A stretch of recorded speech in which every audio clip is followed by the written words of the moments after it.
Okay, and so now what are we doing, Kathleen? Well, I just added about a tablespoon of sunflower oil to the skillet because I'm going to stir fry up the onions and garlic. Okay. I use sunflower oil as opposed to like olive oil or something because it's going to be better at high heat. High heat, okay. Okay, and then you got the onions and garlic. Exactly, and I'm putting just it gonna, into the skillet. Yeah, I need, as you see, this my stove is my counter and my stove. It's kind of ridiculous, but I have a very interesting balancing act that I've gotten Yeah, I can see you're really improvising quite well. Thank you. So I basically needed to move that so I can use the cutting board to chop the chard. Oh, okay.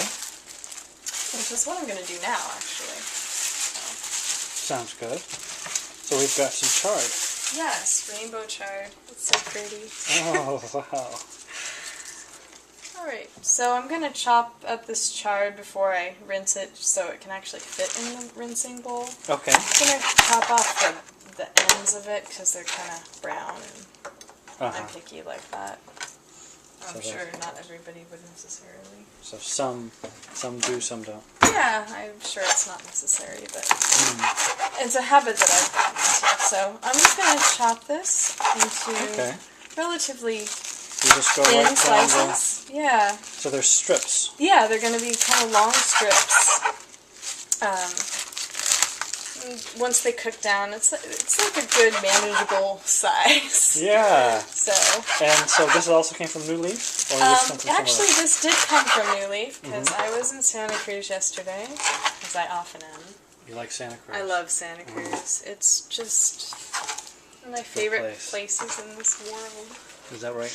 Yeah. So I'm just going to finish this out. Okay. Just chopping up the chard. Yeah. Very, very quickly. Yeah. Doesn't take you long. No, not really. Which is good to know. Is that you can do it. Yeah. It doesn't take a long time. This is something that I definitely throw together probably much more quickly than it will be portrayed in the video. Because the leaves are wider up here, I'm just going to go ahead and cut these down the middle. Just one cut. Yeah. And then you got the same basic size of all of the chard strips. Yeah, definitely.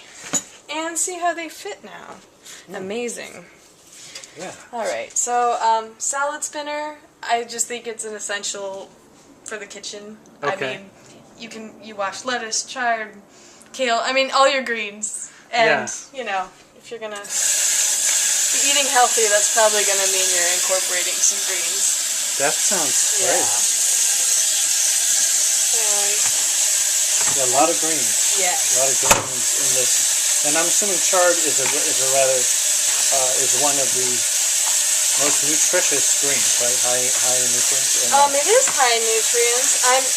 You know what? I have a book over there that would probably tell us where it falls on the scale of nutritionally dense food. Kale is actually probably the most nutritionally dense food you can eat. Wow. I'm a huge fan of kale, but to switch things up, we're going to make chard today. Okay, yeah, since Ava did a kale Yeah. salad not long ago. Yeah.